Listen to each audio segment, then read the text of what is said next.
Na sa isang lugar na magulo, pag dumating po tayo ron, dala natin ang presence ng Diyos. Where the presence of God is, there is joy and peace. Magkakaroon po ng bagong atmosphere. Hello? Doon nyo napansin, pumunta ka ng nightclub, ang gulo ng tugtog, ang gulo ng paligid. Pag biglang may dumating pong isang mangangaral, kumanta po ng How Great Thou Art, bumaba ang presence ng Diyos na bago po ang hangin. Yan pong ibig kong sabihin. Pag puno po tayo ng presensya ng Diyos, puno tayo ng pag-ibig niya, sa bawat lugar na magulo, madadala po natin ang kapayapaan ng Diyos. Hello? Wala pong tao sa mundong ito ang hindi po tuliro ang buhay at di po lugmok ang buhay sa problema. Mahirap o mayaman. At ang ating kapulisan ay marami pong kaguluhan sa buhay. Pagod sila sa trabaho, sa duty, red alert. Kailangan po nila ng kapayapaan, ng kaligtasan at pag-ibig ng Panginoon. We are the expressions of His love. Expression. Hello. And we are the extension of His love. We have to extend it to them. Amen. Love never fails. My God. Dalangin ko po na ito po ilagay niya sa ating puso. Dalangin ko po na ito pong simpleng revelation truth na ito ay maging life-changing sa atin. Dahil once na tayo po ay nabago, ang mga kakapulisan po natin lahat ay mababago. Ulitin po natin, once na ang preacher ay nabago, dahil sa encounter sa Lord, ang kapulisan po natin ay mababago.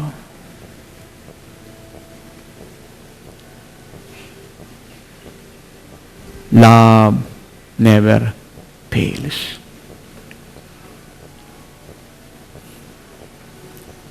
Nung si Jesus po ay dadakpin, kumuha po ng tabak ang isang alagad niya at tinagpas po yung tenga ng alipin po ng high priest. Ang ginawa po ni Lord, sinaway siya. At ang ginawa po ng Lord, hinil po yung tenga ng alipin ng high priest at pinagaling. Dito po pinakikita ng Lord na ang ginintin niya po sa pangit na ginagawa sa kanya ay pag-ibig.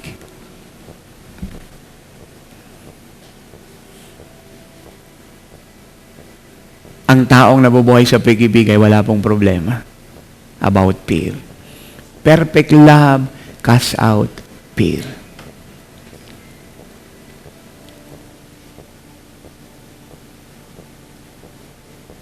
Marami pong teaching about humility. Kulang po ang humility pag walang love. It is love that brings humility. There is no true humility without loving. We cannot humble ourselves unless we love. Love brings humility. Mahirap pong maglingkod ng totoo pagka walang pag-ibig. Pero kahit wala kang sweldo riyan, bundok yan, nakakapagod yan, isla yan, hindi problema. Alam niyo, hindi natin kailangan ng maraming pera para maligtas ang kapulisan eh. Bagamat namamasahe po tayo, kailangan natin ng panggastos. Pero hindi po itong kailangan natin una sa lahat. Ang kailangan po natin ay pag-ibig. Ang Diyos po ay may pangako. Psalm 62 verse 8 tells us we have to trust the Lord at all times. Once na ang pangako niya po, sinabi niya na sa atin, paniwalaan po natin yan. At once na sinunod natin ang utos niya, we have to believe, tutuparin niya ang pangako niya. At ang ibibigay niya po sa atin, higit pa sa ating inaasahan. 21 years ko na po itong paglilingkod sa Diyos sa buong mundo. Hindi po birong bayaran ang kinakaharap ng isang tao na merong kang responsibilidad na 21 programa sa radio, 5 television, 100 cable TVs, mission work sa buong mundo. Ang ginastos namin sa Ecuador ay 2 milyon. Pumunta ako ng Dubai, ang sacrificial na niresa po namin ay kulang-kulang 1 million. Dito po sa Greece, 5 tao lang po ay 500,000. Pero alam niyo po, hindi ko po natutuhang mangutang. Hindi ko natutuwang humingi ng tulong sa sino man pong nasa posisyon at pwesto. Ang natutuhan ko lang po sa Diyos ay isa lang. Pag ang lahat ng ginagawa ko ay bunga ng pag-ibig at pinagagawa niya. At pinaniwalaan ko ang salita niya ay totoo. Wala po akong problema sa gastos. Sapagkat kung siyang may-ari, siya po ang mag-finance. Kaya ako po ay nakakapaglingkod na may integridad.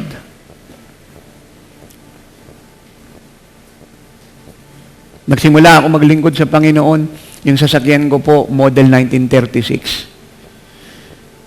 Ford 1936 model, lalagyan po yun ng kambing ng tsuhing ko. Pag sinasara ko po yung pinto po nahuhulog. Tumatakbo kami ng paabante, umaatras po kami.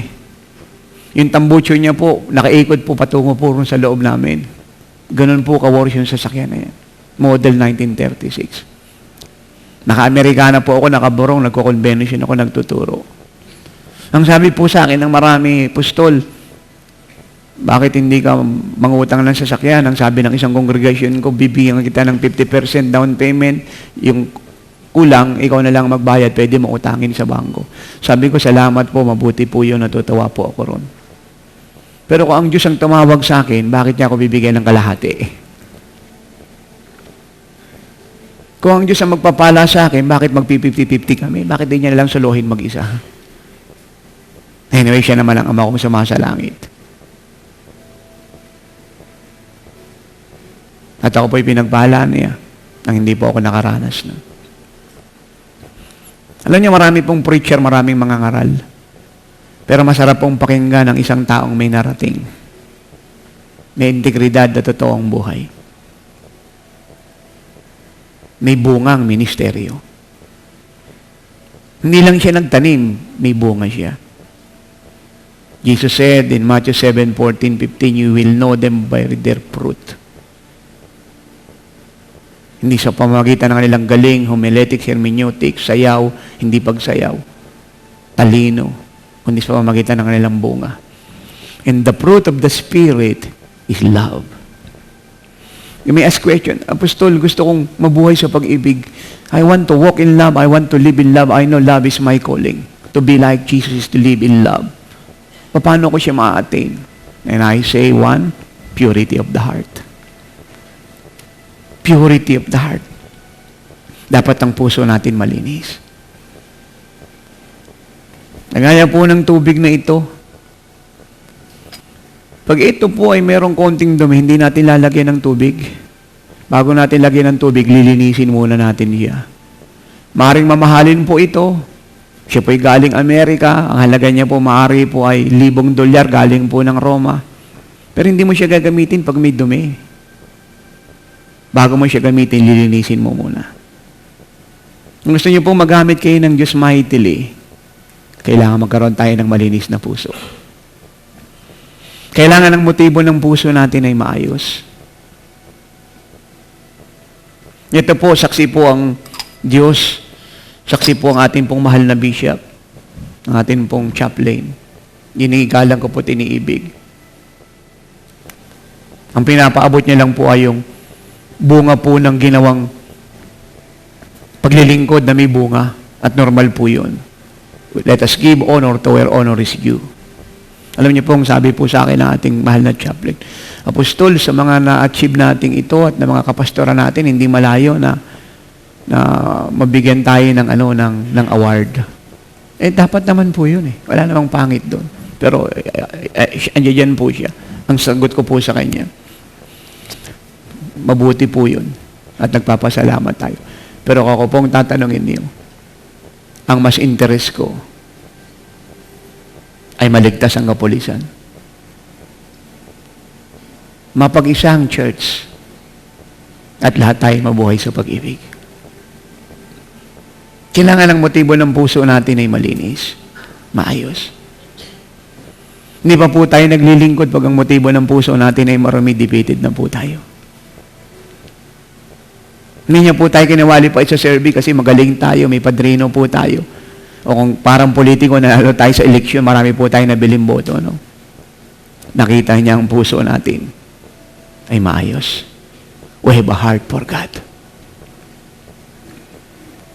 You cannot have a heart for the people of God unless you have a heart for God.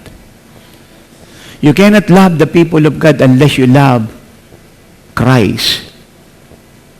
For to love the people of God without loving Christ is perversion of the gospel. Let me repeat. To love the people of God and the laws without loving Christ is perversion of the gospel. It is a counterfeit. We can only love the PNP and the unbelievers in the body of Christ and the unsaved, even our enemy, if we love Him. Out of that love, His love will flow through us to them. Romans 5:5, the more we are filled with the Spirit of God, the more we are filled with His love. We cannot earn love, we cannot buy love. It is a gift from God. And to have it, to be filled with His presence is to be filled with His love. And the more we are filled with His presence, the more we are filled with love, then purity of the heart is a must. Isa lang pong iniiwan ko sa 3 milyong kongregasyon ng oras ng Himala. Paano mo papastoran ng 3 milyong kongregasyon? Pero siya po yung napapastoran ko, pati po ang engagement sa buong mundo. Isa lang po ang sinasabi ko sa lahat. Naglingkod ako ng may malinis na puso at ang batayan ko pag-ibig. Hindi ako after doon sa makukuha ko. Palagi kong after sa magagawa ko sa kanila. Pakinggan niyo po ito po yung maganda. You will not be rewarded in what you receive, neither you will be honored in what you receive. You will be honored in what you have given, not in what you receive. Honor comes not in what we receive. It don't come by receiving. Honor comes in what we have given. Hello. Ang Diyos po ay nalawalhatit na parangalan dahil siya nagbigay. Now we have to learn the truth. Huwag natin siyang i-reverse. We cannot be honored through receiving. We will only be honored by God through giving. And love, true love, is always sacrificial. Second, obedience. Acts 5:32, binibigay niyang Espiritu Santo sa mga sumusunod sa Kanya. And obedience simply means no opinion, no murmuring, no complaint, no reasoning, no suggestion. When God spoke to us, we will simply obey. How many times inutusan ako ng Lord pumunta ng television, wala kaming pera. Alam niyo, milyon binabayad sa TV. But I don't question God. Hindi ko sinabi, Lord, tinan mo yung tithes and offering. Tinan mo yung record ng pera. Kulang kami ng pambayad, papapuntahin mo ako dyan. Isa lang po natutuhan ko sa Lord. Pag siya po yung nagsalita, dapat tayong sumunod. Kahit hindi mo naintindihan, hindi gusto ng pakiramdam mo, ayaw ng asawa mo o ng sino pa, you have to obey God. At ako po'y humakbang. Ang Diyos po'y nagbigay ng pera. Hanggang ngayon po, hindi nagbabago ang prinsipyo niya. Hello? Kailangan meron tayong pagsunod. Hindi na po pagsunod ang pagsunod pag siya po'y may opinion. Pag siya po'y may reasoning at may explanation. Pinapunta ako ng Lord sa Ecuador, 2 eroplano sinakyan ko. 44 hours po ako sa Kalawakan. 18 hours na stopover sa Olan. Hindi po biro. Puyat, pagod. But I say, Lord, I will go. Pagdating ko po ron, ang buong body of Christ sa South America po yung na-bless. Umakit ako ng pulpito ng Assemblies of God, 2,000 po ang tao po ron. Huling gabi ko, papunta na ako ng airport. Ilang oras na lang, nasa airport na ako. Hindi na po ako nagturo, kumanta na lang po ako. Ang may mga cancer po'y gumaling, ang mga bulag nakakita. 200 po sa 2,000 umatay ng may sakit. All of them were healed by God. Obedience. Pumunta ako Indonesia, inabutan po kami ng bagyo sa dagat. Yung aming pong barko'y gumigiwang-giwang. Pero hindi ako nagsabing, Lord, ayoko na. Sumakay ako ng aeroplano, pumunta akong Singapore, yung aeroplano po, sinasakyan ko po, yung nagkaloko-loko sa ibabaw. Yung mga tao po yung nagpanik, yung piloto po yung nagpanik, ang steward po yung nagpanik. Kanya-kanya pong prayer ang mga tao, ron ako po yung payapa. At nang lumanding po kami sa airport, yung mga kasama ko po sa aeroplano, yung nagsiuwi, natakot tayo nang bumalik. Pero hindi ko sinabi sa Lord, I will go back. And I said, Lord, I will go to Singapore. Ito po yung totoo. Sa Singapore po, bawal mangaral ng gospel sa public. Bawal mangaral ng gospel sa park. Pag nag-assemble doon ng 7 tao na nagsasalita tungkol sa Lord, hulihin ka ng pulis. But God said to me, go. Minsan hindi po komportable ang inuutos ng Lord, but we have to obey God. Nung sabi ng Lord, magsalita ka. So doon po kami nag-service sa park. Dumating po ang mga tao po ay gumaling na islain po sila, gumugulong po sila doon sa park ng Singapore. Yung mga foreigner po ito, lala. Bawal po yun. Marami pong pulis na nagdadaan doon. Pero nung time po yun, ako po yung mangaral po, wala pong pulis na nakadating kahit isa. Obedience. Minsan iutusan niya po tayo ng hindi natin gusto. Pero kung gusto niya, okay lang. Ang sabi ko, kung gusto niya, okay lang.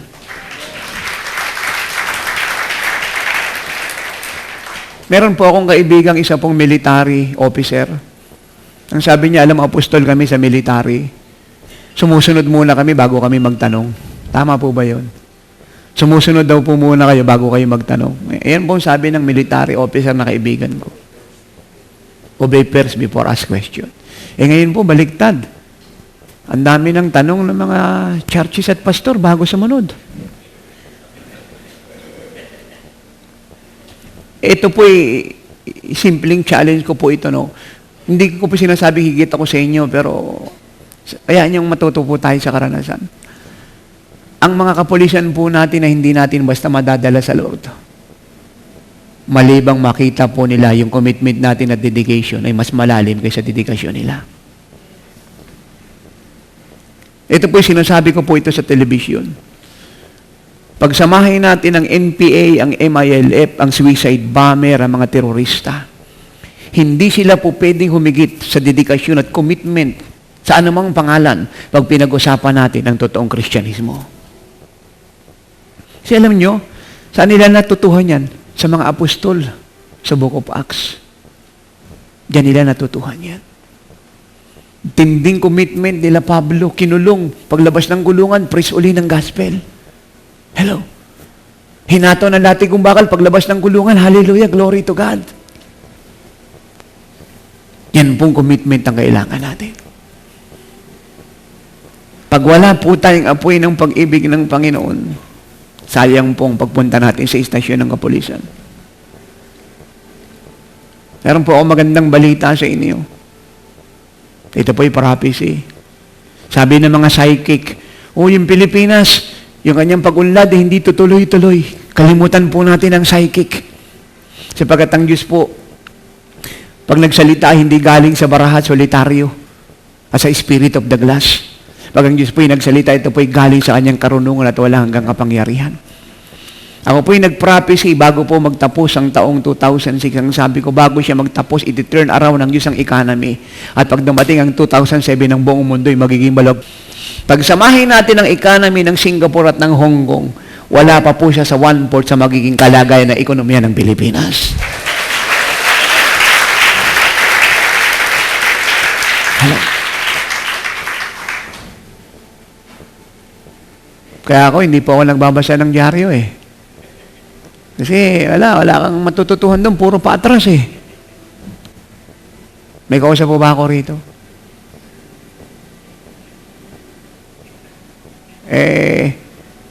Pagsamahin po natin ang ekonomiya ng Singapore. Nung panahon po na sila po'y British pa ha, hanggang sa time po ni Lee Kuan Yew. Pagsamahin po natin yan hanggang sa ngayon, wala pa po siya sa 1/4. Ang Pilipinas po ang pinakamayamang bansa sa buong mundo.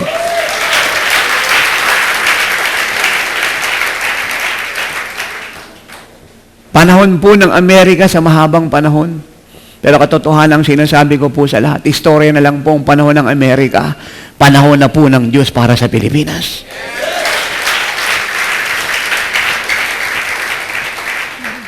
Learn from the things of God. Ang Diyos po ay may panahon sa bawat bansa. Dumating na po ang panahon ng Pilipinas. Masishake po ang economy ng buong mundo. Masishake po siya. Pero ang Pilipinas po, habang sinishake ang economy ng buong mundo, ang Pilipinas po, pwede ko po ba itong Tagalogin? Bang, bang, bang, boom!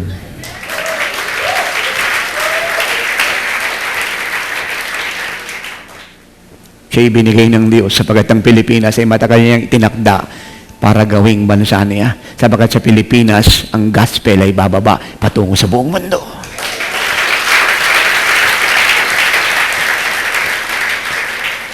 Hello. Obedience. Minsan ako po'y sinabihan ng Lord, ako po'y nagturo sa isang church sa Pasig. Binigyan ako ng langgip na 200 piso. 200 pesos. Sinagsimula ako sa ministry, walang sweldo hanggang ngayon, walang sweldo. May niiwanan ko po yung anak ko, yung kanya pong gatas, tubig lang, tsaka asukal, nililihans ko lang po yan. Nagtuturo po ako, butas yung sapatos ko. Pumapasok po yung kurami dyan, tuloy lang po ako. Minsan po nagkasulag sa tondo, dadalawa lang po yung barong ko. Binigay ko pa po yung isa sa pastor na nasunugan. Naglalakad po ako, wala pong sweldo, wala lahat. 3 taon po kaming kumain ng kamyas, sibuyas, kamatis, at saka tuyo. Sa umaga, tuyo. Tanghali, tuyo. Hapunan, iinitin, tuyo. Wala kang sweldo, nagsimula ka sa kalsada.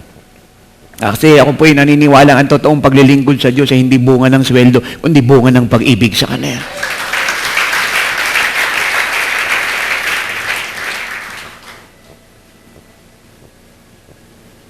Yung akin pong may bahay, 7 ulit po akong hinihiwalayan. Sabi niya, magtrabaho ka na. Bakit yung ibang pastor nagtatrabaho? Ikaw hindi ka nagtatrabaho. Ang sagot ko, ewan ko sa kanila. Basta ang alam ko, nung tinawag si Pablo, iniwanan yung profesyon. Yung tinawag si Pedro, si Juan, si Santiago, iniwan yung bangga, yung dagat. Tinawag ako ng Diyos, pakakainin niya ako. Ang magugutom lang ay merong Diyos na ribulto. Pero kung ang Diyos mo'y buhay at ang pangalan niya ay Kristo, El Shaddai, Jehovah Jireh, hindi ka magugutom.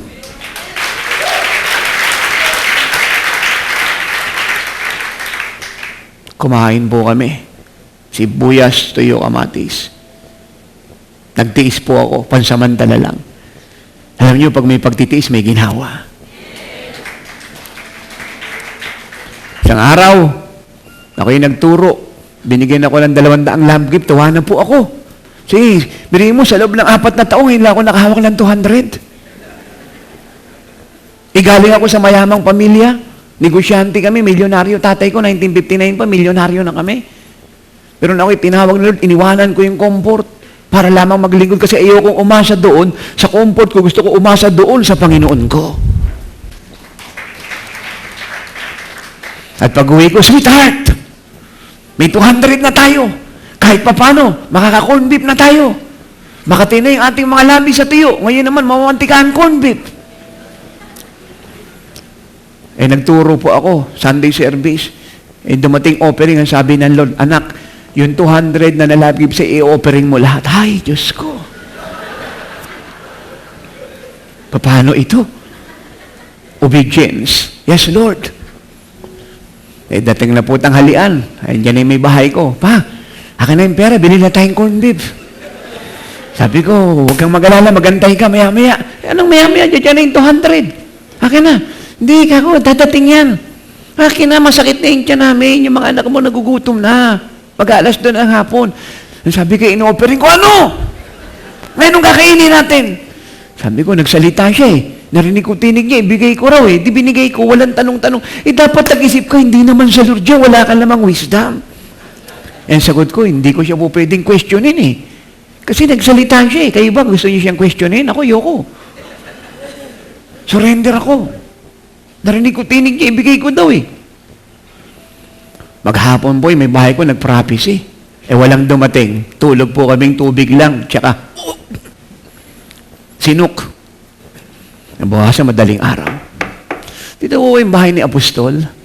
Ako nga po, ay kayo nga po pala, yung matagal ko lang hinahanap eh, meron pong binabibigay ang Panginoon sa inyo eh. Sobrang makapal, binilang ko. Ang dami, libo-libo. Blessing lang ulit. Susunod ka lang pala, kahit wala kang pera, kakapera ka eh. Takbo agad ako ng mamulok. Bili ko ng mami, takbo ko ng supermarket. Dami kong binili. Maaga pa. Sweetheart!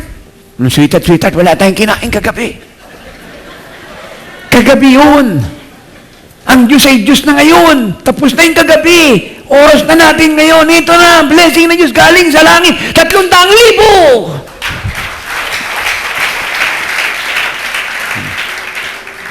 Obedience. Pag sinabi niyang, yung kaaway mo, mahalin mo, mahalin mo. Huwag mo lang sabihin, Lord, talagang pangit yung sinabi sa akin eh. Talagang pinulpito ko. Talagang inirapan ako. Sino, tinanggalan ako ng ID? Pag sinabi ng Lord, mahalin mo, wala lang tanong-tanong. Pag sinabi niya, magpatawad ka na. Amen. Third, a life of prayer. Dito po sa pananalangin, dadalawin niya tayo. Pupunuin niya po tayo ng buhay niya.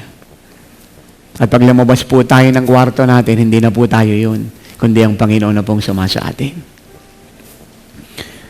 Akin po na-discovery, pagpala ko po inanalangin kasama ang Lord, paglabas ko po, kasama ko pa rin po siya. Hindi po kagaya ng nangyari minsan na nalangin tayo, nung lumabas po tayo lang. You know? Pag tayo po inanalangin, tayo po nagmahal sa Kanya, tayo na puno ng pag-iibig niya, paglabas po natin, kasama natin siya. Ang lahat na hindi nauhaw at nagugutom sa Diyos ay backslider. Ang lahat ng hindi nauhaw at nagugutom sa Diyos ay backslider. At pag backslider ka, wala kang apoy, wala kang mababagong pulis. Mamamaos ka sa kakapangaral. Tatamarin ka. Kahit 10 yung ID mo, walang mangyayari. We need the life of God, the fire, the power. At ang kailangan lang po natin ngayon ay maglinis ng puso. At siya po ay nandito para puspusin po tayo. At paglabas po natin, hindi lang po SPO1 ang maliligtas, hindi lang SPO2, hindi lang SPO3, mula po sa itaas pababa ay magiging mananampalataya.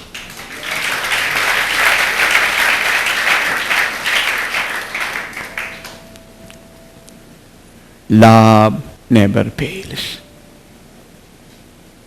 Love never fails. Tayo pong lahat ay tamayo. Nagtaas po tayo ng kamay.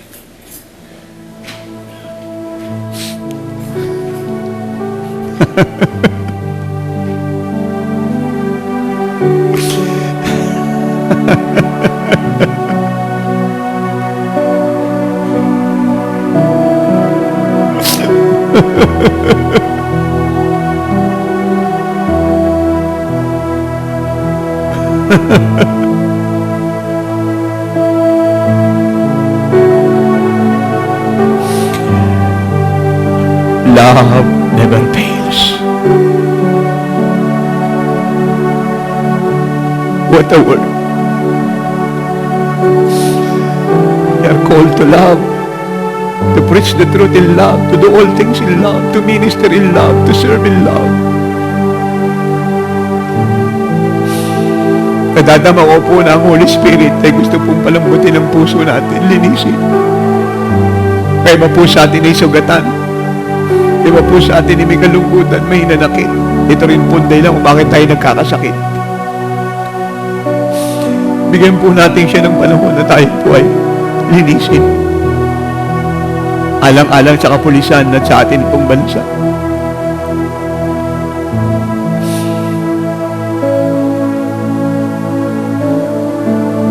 Puno na po ang mundo ng hate, puno ang mundo ng strife, puno ang mundo ng division, ng war of words, puno ang mundo ng pride. Let us erase what was thrown in the world by the power of His love.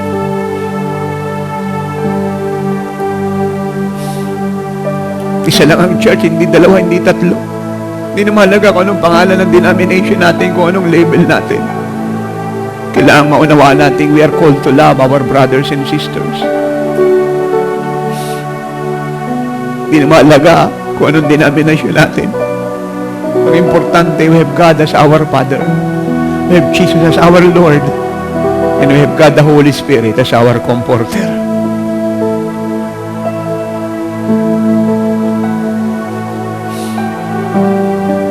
Hindi tayo mag-unite dahil kulang sa pag-ibig ang mga leaders. Kulang sa pagmamahal ng mga workers. Kulang sa pag-ibig ang mga mananampalataya. Masakit man pong sabihin kadalasan, mas marami pang pagtatalo sa body of Christ kaysa sa sekular. Ang mga politiko, pag natapos na po yung posisyon ng mga sinusunod nila, kahit sila po yung posisyon, pag nagbago ng administrasyon, sila po yung nagiging administration. Parties. Pero sa church, mahabang panahon, ang mga Christian hindi nagtititigan, hindi nagbabatian. Ang mga leader, hindi nagpapatawaran. Ama, patawarin mo po kami. Patawarin mo kami. Humingi kami ng tawad. Nagkulang po kami. Maawa ka po sa amin sa araw na ito. Linisin mo kami. Tumatayo kami sa iyong harapan para sa iyong iglesia alang-alang sa kapulisan sa bansang Pilipinas. Ang dala-dala namin ay hindi namin pangalan o apelyido ng sino mang tao at politiko. Ang dala namin ay pangalan mo. At ikaw ay Diyos ng pag-ibig, Diyos ng pagmamahal. Ama, umaamin kaming kulang po ang pag-ibig namin nung nakalipas. Kulang po ang aming pagmamahal. Wala pong gustong magparaya. Lahat po ay nasa unahan. Lahat po ay naghahanap ng posisyon at pwesto. Pero kami, Ama, ay nagpaparaya. Kung kinakailangan maging tungtungan kami upang makarating sa itaas ang sino man, ay masaya kami. Dahil ang ibig namin ay hindi maging sikat at tanyag at makilala. Ang ibig namin ay magligtas at maipakilala ka.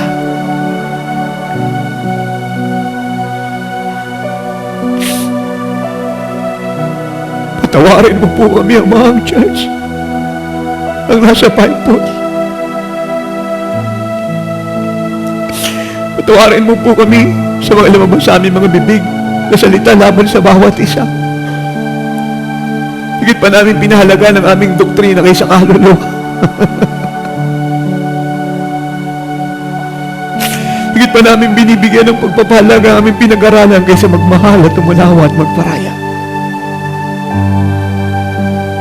Patawarin mo po kami sa kakulangan namin ng pagpapatawad. Malinisin mo po kami. Hugasan mo kami. At ang apoy na nawala ay ibalik mo.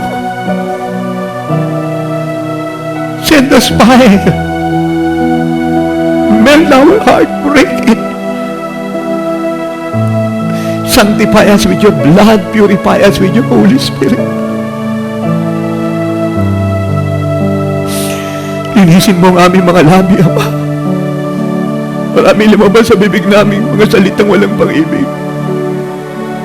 Pagmamataas, paninirang puri, bakbaiting at slander. Minsan ang motibo ng puso namin ay hindi malinis. Patawarin mo po kami.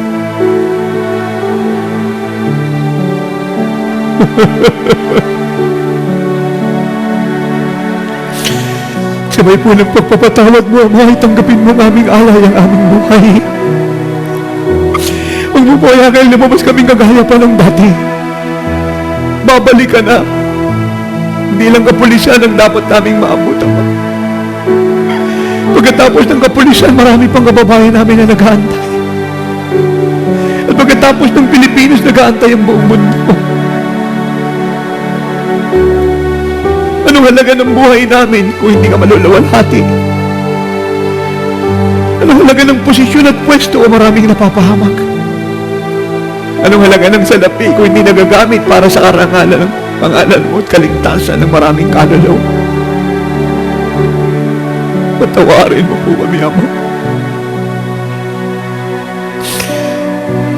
Jesus, Lord, make us like you. Make us like you. Natatama ko po sa Spirit kung gusto po ng Lord na magkaroon tayo ng dedication ng buhay, alang-alang sa kapulisan at sa atin pong bansa. Pag tayo po'y nabago, sila po'y mababago. Automatic po yan. Nung si Pablo po'y sumurrender sa Lord, ang buong mundo'y sumurrender sa Panginoon. Nung nabago si Pablo, nayanig po ang Asia, nabago ang takbo ng buong mundo. Ang susi ng lahat ay ang church. Where we go, the PNP, the military, and the nation goes. For we are the head and not the tail. Kaya ako po'y naniniklod sa lahat. Kalimutan po muna natin ang ating pong sariling kapakanan at kalagayan. Ang importante isipin natin ang kapulisan ng ating bansa. Sama-sama po tayo magpakumbaba. Meron po ba rito mababang loob?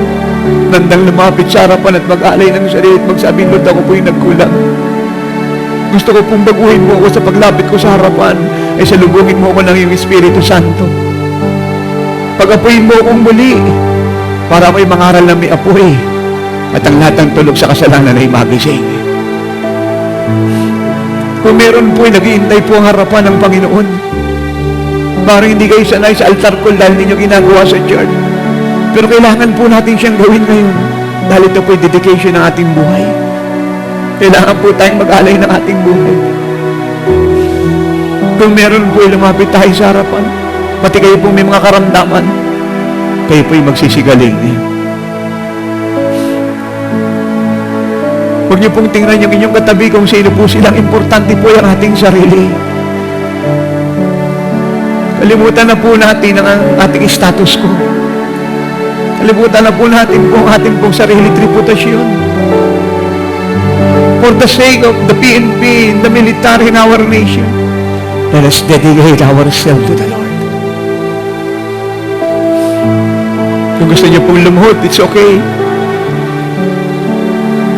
Kung tayo po yung mga pastor, tayo po yung mga ID, hindi lang ng MOS, maaari po ng TAPS o ng Biskay.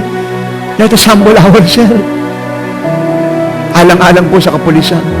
Magtulong-tulong tayo, magkapit ng kamay, magsama-sama para sa kanyang kalayaan ng mga military at ng ating buong bansa.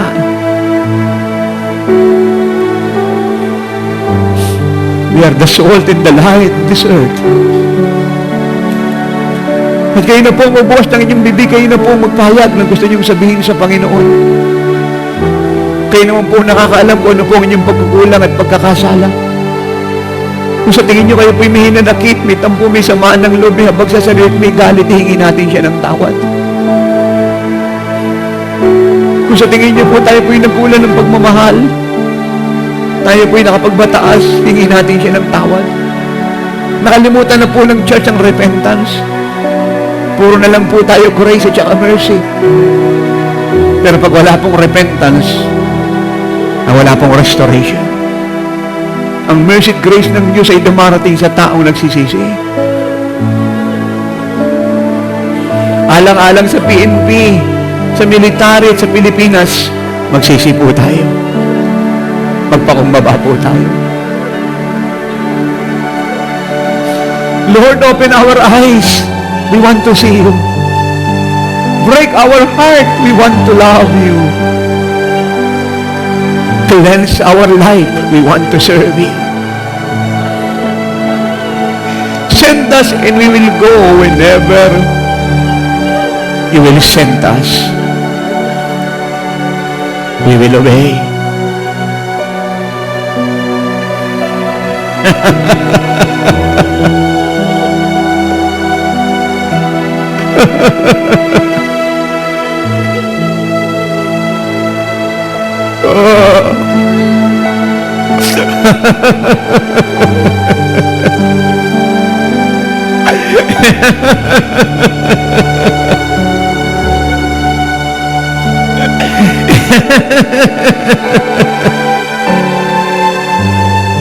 My God. Kalimutan po natin pansamantala ang oras ang Diyos po'y nandito. Magtaas lang po tayo ng kamay. Ang sabi ko, ang Diyos po'y nandito.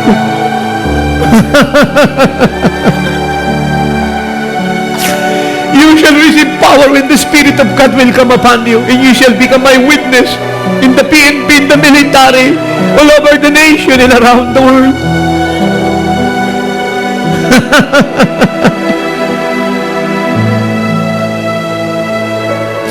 Kailangan natin ng fresh anointing. Kailangan natin ng fresh touch from the Lord. Kailangan natin ng fresh infilling ng Holy Spirit.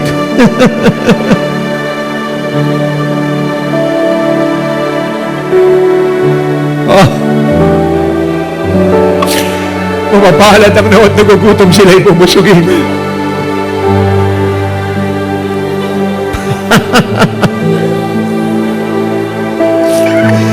Reveal yourself to us, Lord.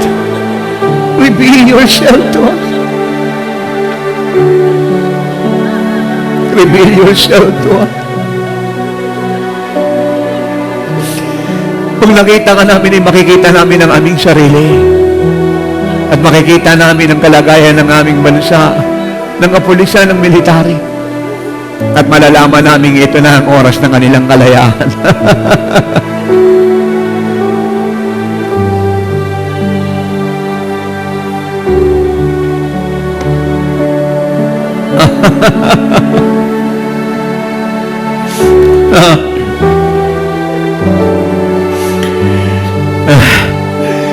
Sabihin po natin itong lahat, magiging sa TV screen at radio set and all over the nation and around the world. Inaabot ng ating Living Light Satellite Network worldwide. Ama, patawad po sa aking lungkot, hinanakit, tampo, habag sa sarili, pagsisinungaling, pagmamataas. Tawad po sa kawalan namin ng humility, compassion. Tawad po sa kabagalan namin sa pagsunod. Natawad po sa aming mga unbelief. Tawad po sa aming mga pride. Tawad po sa aming worldliness. Tawad po sa aming unbelief. Tawad po, hindi kami nabuhay nang ayon sa iyong salita. Natawad po, nagsalita kami ng pangit at mali sa mga kapatid. Tawad po sa kakulangan namin ng pagkakaunawa at hindi pagpaparaya. Lord, cleanse us with your blood. Wash us with your blood. We receive you now as our loving Father. Fill us with your light and with your love. Today, lift your hands and be filled.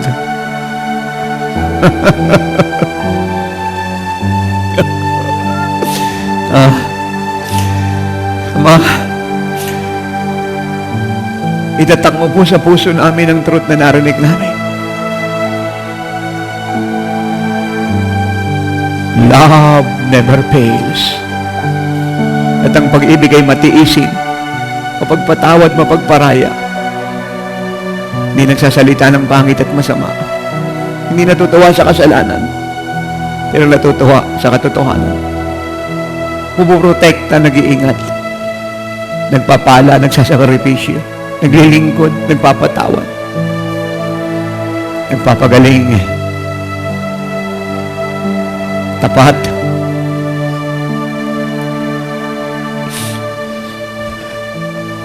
And I pray, Lord, unite the church. Unite the church. Unite the church.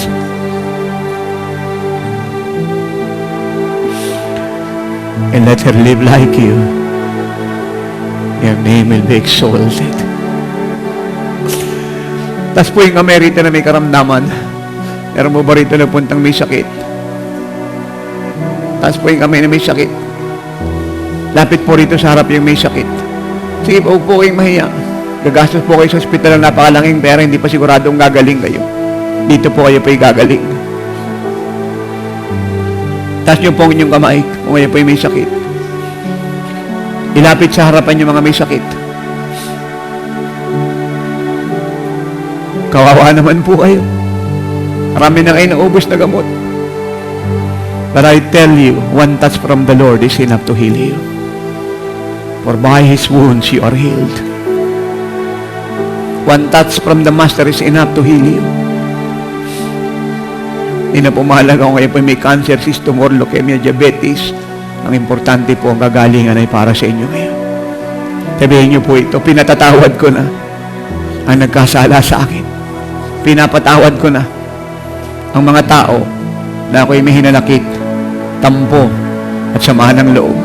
Ngayon din, sige po, banggitin niyo yung pangalan ng mga pinapatawad ninyo. Banggitin niyo po habang binabanggit niyo po yan, kayo nagpapatawad, kayo po igagaling. Kung malabo ang mata niyo, siya po ililiwanag. Kung kayo po may cancer, may bukol, may diabetes, may leukemia, lahat po ito'y mawawala. Ganun din po kayo sa TV screen at radio set, magpatawad po kayo. Habang kayo po'y nagpapatawad, kayo po'y gagaling. I tell you, as you repent and forgive those who hurt you, you will be healed. For by His wounds you are healed. Not to be healed, but by His wounds you are healed. It is done. Healing is more than a promise. It is an accomplished work. Healing is more than a promise. It is an established fact. Healing is more than a promise. Jesus said, it is done, it is finished, by His wounds you are healed. Wala kayong gagawin kundi siya po'y tanggapin. The healing power of God is flowing to you. The presence of the Master, your healer, is upon your house, and He's healing you today. Sige po, magpatawad po kayo. Yun lang po ang gawin niyo, magpatawad. Sakit niyo sa puso, sa atay, sa baga, sa bituka ay mawawala. Magpatawad lang po kayo. Spirito ka ng cancer, goiter, leukemia, migraine, high blood, epilepsy, sakit sa puso, sa atay, sa baga, sa bituka, sakit ng ulo, pagkabulag, pagkabingi, sinusitis, UTI, myoma, katarata, glaucoma, palalabo ng mata. I bind you, I rebuke you in Jesus' name. Iwanan mo sila. Sila yung mga anak ng Diyos, sila yung templo ng Diyos, wala kang karapatan. Kabigatan, kapanglawan, kalungkutan, habag sa sarili. In Jesus' name, I rebuke you and I command you, sicknesses and diseases, infirmities, to leave them today. Go! Out! Leave them in Jesus' name and never to return. Sige po, alisin niyo na po ang inyong salamin. Tanggalin niyo na po ang inyong salamin. Sige po. Sige po. Gumalaw na po kayo. Inhale, exhale. Inhale. Sundin niyo po ang sinasabi ko. Inhale, exhale. Gumalaw na po kayo. Begin to inhale, begin to exhale. Sige po. Alisin niyo na po ang inyong salamin, lilinaw na po ang inyong mata, maging kayo sa TV screen at radio set. Obedience brings miracle. Obedience bring healing. Sige po, gumalaw na po kayo. Sige po, suntok yung kamay sa hangin. Suntok, malakas. Swing yung katawan. Swing. Sipa yung paa, kanan, kaliwa. Sige po. Sige po. Kung hindi kayo buntis, talon, jump. Jump. Sige po, jump. Sundin niyo po ang sinasabi ko. Hindi po tayo naglalaro. Ang sinasabi ko po'y dapat yung sundin sapagkat siya po'y bahagi ng inyong kagalingan. You have to actualize your faith. You have to put your faith into action. And obedience is the key to do that. Do it. Wave your hand. Inhale. Exhale. Sige po. Salatin niyo yung mga bukol ninyo. Wala na po yan. Sabihin niyo, Lord, salamat po. Ako'y magaling na. Sige po, wave your hands. Wave your hands. Move your body, left and right. Sige po. Bend it. Bend it. Bend it. Sige po. Kung dati hindi kayo nakakalunok, lumulok na po kayo. Salatin niyo yung mga bukol niyo. Tunaw na po lahat yan. Maging kayo sa TV screen at radio set. Pinagagaling po ng Lord ang mga cancer ninyo. Ang mga tumor at mga cyst po'y tinutunaw niya. Tawagan niyo ako, sulatan niyo ako, nagrab na po ang himala. Sige po, sabihin niyo, Lord, thank you. Ako po'y magaling na. Ako po'y magaling na. Kaya pong malakas na palakpak sa Diyos. Ano pong sakit niyo dati? Harap ko sa camera. Ulcer. Masakit siya dati. Ngayon, galawin mo. Sige, sundutin mo. Sige, lakasan mo. Sige, taas mo yung kamay mo. Kumusta na? Okay na po, sir. Okay. Hindi mo na nararamdaman? Hindi na po. That's the healing power of the Lord. Palakpakan natin ang Diyos. God bless you. Saglit lang po ito, chaplain. Kukuha lang tayong testimony. Ano pong sakit nyo dati? Masakit po yung katawan ko. Masakit yung katawan nyo, dibdib nyo. Kumusta na kayo ngayon? Medyo magaling. Hindi Galing na siya po. masakit. Hindi na po. Hindi na makirot. Hinga. Isa pa. Isa pa. Isa pa. Wala na kayo nararamdaman. Wala na po. Amen. Palakpakan po natin ng Diyos. Sino po nagpagaling sa inyo? Panginoon Si po. Jesus po. Wala nang iba. Ano pong sakit nyo dati? Sa mata, sir. Mata malabo. Opo. Ito po salamin nyo. Opo. Akin na nga po saglit. Gano'n po kalakas grado nito? 220 po. Ha? 225 po. 225 bawat isa. Opo. 415 dalawa. Kumusta na kayo ngayon? Okay Maliwanag na. Maliwanag. You see, ito po salamin niya. Gano'ng katagal nyo nang ginagamit ito? 1.5 po. Gano'ng katagal nyo na pong ginagamit? Last December lang, sir. Meron na po kayo souvenir. Maliwanag na po mata nyo. Okay. You see? Ang solusyon po pag ang mata natin malabo, hindi salamin, kundi ang Panginoong Jesucristo. Palakpakan po natin ang Diyos. God bless you po. Itago nyo na lang po yan, souvenir. Ano pong sakit nyo dati? Balakang po. Balakang, gano'n nakatagal? Matagal na po, taon na. Ay, kumusta na ngayon? Wala na, nawala. I love that. Amen. Hallelujah. Sino po nagpagaling?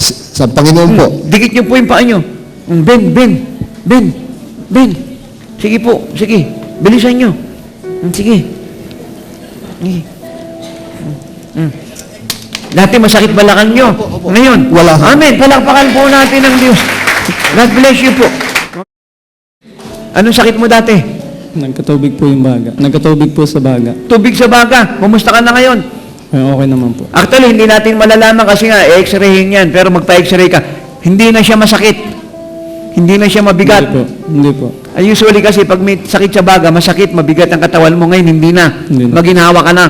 Tuyo na yung tubig niyan. Palakpakan po natin ang Diyos. God bless you. Anong sakit nyo dati? Ito po sa tagiliran ko po, Apostol.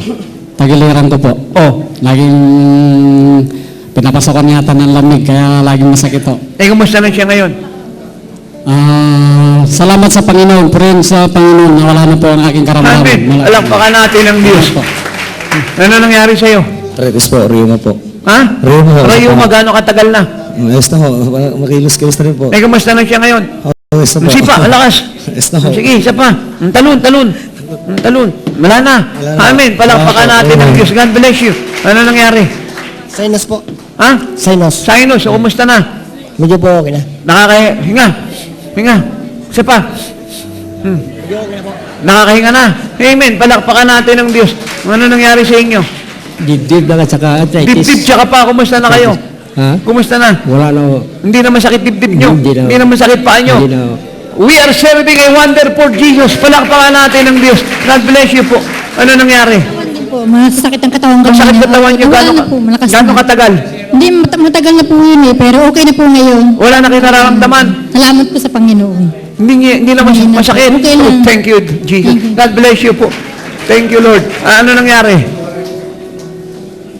Dati masakit ang balat, likod ko at saka ang balat ko. Ay, kumusta na siya? Mabuti-buti na rin. Sige, dikit mo pa mo. Harap, dikit. Dikit. Bend. Sige, kasi dati masakit daw likod nito. Alam niyo, Lord, pag nagpagaling, hindi fake. Hindi mo na kailangan parito ng laway, ng baro ni ninyo. Ano, puti man yan, pula man yan, black man yan. Hindi mo kailangan na yan. Kumusta ka na ngayon? Mabuti na. Hindi na masakit. Hindi na. Amen. Hallelujah. Ano nangyari? Pananakit po ng ulo. Panakit ng ulo, kumusta na siya? Medyo maganda na po. Hindi na po siya masakit. Hindi na po. Wala na, pinapawisan na po kayo. Amen. Alam niyo, yung sakit ng ulo, pag-aalala lang po yan sa pangangailangan sa buhay. Magtiwala tayo sa Diyos, huwag tayong mag-alala, mahal niya po tayo. Kung yung ibang pinakakain niya, ikaw pa kaya, just believe the Lord. Amen. Sa pong balakpak sa Diyos, God bless you. Ano pong sakit niyo dati? Masakit po yung balikat ko na wala na ngayon. Ang suntok malakas. Sige, ikot. Sige. Pabalik. Wala na po. Amen. God bless you po. Inubos ni Jesus po yung sakit.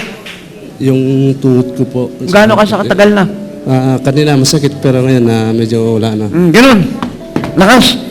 Si masakit daw po ito kanina. Ngayon wala na. Wala na po. Amen. Sa pong palakpak sa Diyos. Mari kayo po yung magtanong. Anong klase yan? Iba't ibang karamdaman, pinapagaling ng Diyos. Yan po ang kanyang trabaho.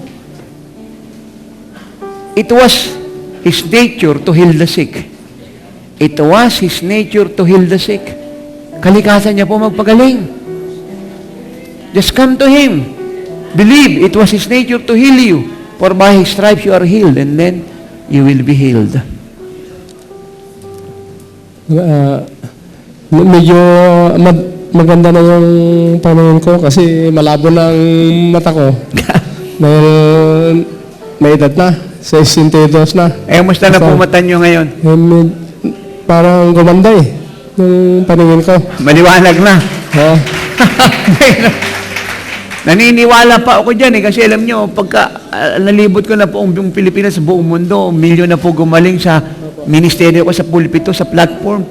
Ito po yung mga sign, pag hinil po siya ng Lord, maliwanag po siya Masaya na kayo. Masaya na po. Ito po yung salamin po ni Kuya Joe, ni Kuya Jose. Opo. May remembrance na po kayo.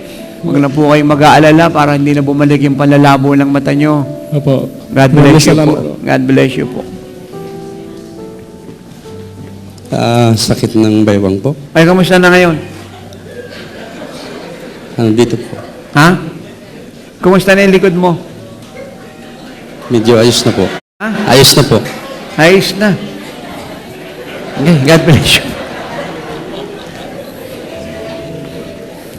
So, mag-unat lang po kayo ng kamay saglit bago ko po ibigay po sa ating minamahal po na chaplain, Reverend Romeo. Unat lang po natin yung ating kamay sa kanilang tatlo. Alam niyo po, ito po hindi ko po gustong gawin sa ganang akin. Kanina pa po ini-impress ng Lord na sila po ipanalangin po natin. Mag-unat po tayo ng kamay. Let us pray for them.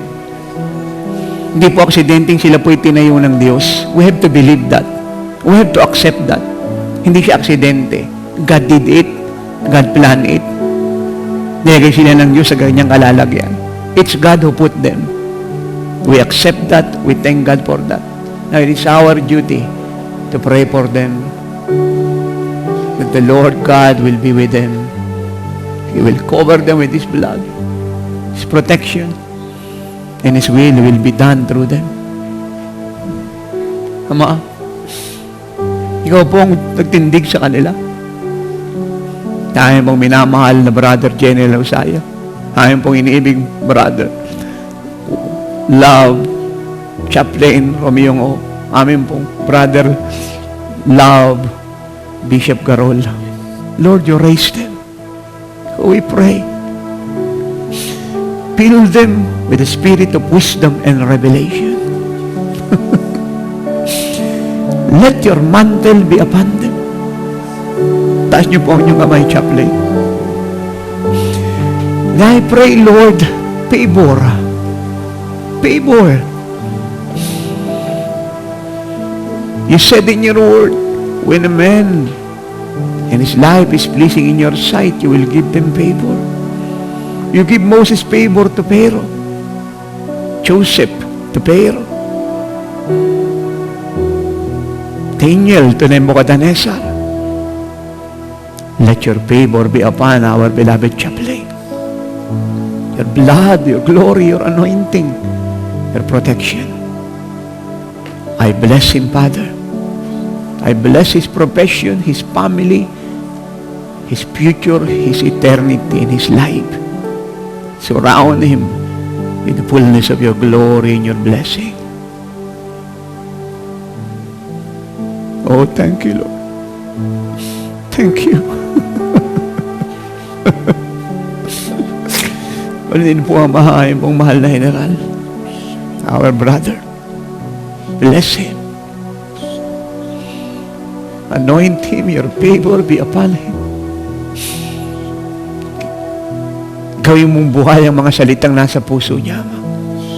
He loves your word. He speaks your word. Put fire in his lips, in his heart.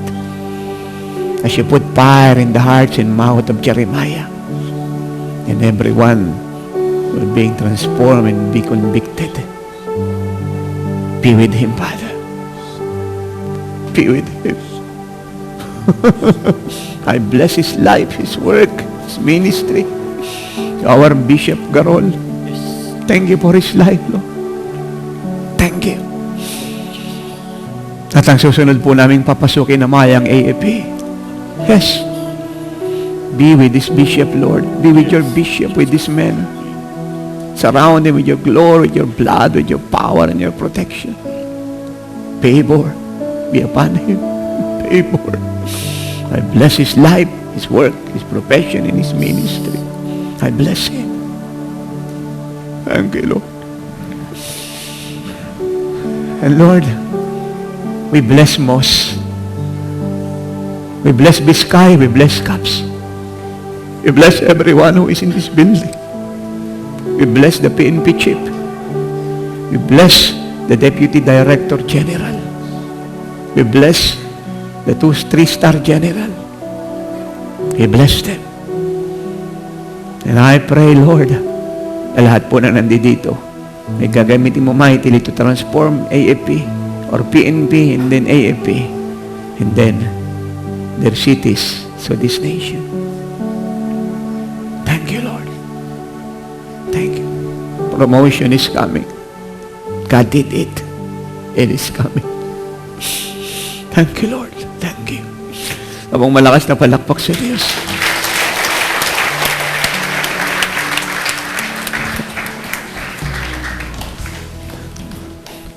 Certificate of recognition presented to Apostle Renato V. Carrillo, Spiritual Director, PNP Most and Jesus is Our Shield Worldwide Ministries. In grateful recognition of his invaluable support to the Philippine National Police and the PNP Chaplain Service, particularly to the Evangelical Chaplains Ministry through PNP Most as the Spiritual Director who authored and made in the realization of the first General Assembly of the PNP Most at Multipurpose Center, Camp Crame. Your utmost concern helps the ministry to be more fruitful in the realization of the Philippine National Police Transformation Plan to make PNP a capable, effective, and credible police force. Your time and message overwhelm the ministry for your untiring effort and support, brings PNP members to a God-centered, service-oriented, and family-based individual. Given this 11th day of January in the year of our Lord, 2007 at the PNP Multipurpose Center, Camp Crame, Quezon City. Signed, Bishop Gabriel Igarol, then EFP PNP Protestant Chaplain, PNP Most Advisor, and signed, Reverend Romeo Singo.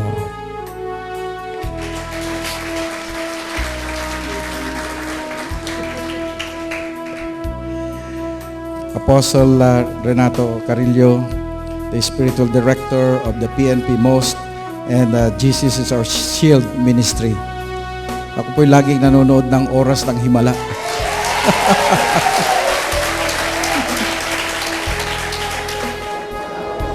Magandang araw sa inyo lahat, mga nakikinig sa Oras ng Himala. Ako po si Police Chief Superintendent Reynold Ucia, ang Direktor ngayon ng Police Community Relations Group ng Philippine National Police. Ako po ay natutuwa dahil sa nangyari ngayong gabi na nagkakaroon ng pagtutulungan ang pulis at saka ang iglesia at nagkakaroon sila ng burden para abutin ang ating mga pulis upang mapadala sila sa ating Panginoon at magkaroon ng tunay na pagbabago dito sa Philippine National Police. Ito po ang nais namin na magkaroon ng pagbabago sa Philippine National Police. Hindi lamang pagbabago ng uniforme, pagbabago ng mga equipment, kung hindi pagbabago ng puso na mapalapit ang bawat pulis sa ating Panginoon. The message of the Apostle Carrillo can never be negated because the message is about love. Love surpasses everything and it encompasses everything, ano? It encompasses everything. Kung mayroon tayong pag-ibig, tayo ay sufisyente sa anumang mga bagay or abundant sa anumang mga bagay. Naalala ko lagi yung nangyari sa atin noong 1972, yung napakalaking baha sa Central Luzon. Ang mga palayan dyan ay pagka walang baha, kitang-kita yung mga boundaries ng mga palayan. Ang bawat boundary niyan, bawat area ay magkakaiba ay iba ang may-ari. Pero noong baha, nawala yung mga boundaries. Katulad yan, na kung ang sambayanang Pilipino ay mag-overflow ang pag-ibig ng Diyos, mawawala yung tinatawag natin pagkakahati-hati, mawawala yung ating pagkakabahabahagi, mawawala yung ating iringan, mawawala yung ating parang paligsahan sa mga denominasyon na umiiral dito sa ating sa Pilipinas. I prayed for a partner at nakita ko sila, no? And most especially kay Apostle, no? God provided me, Apostle, as my partner in this ministry.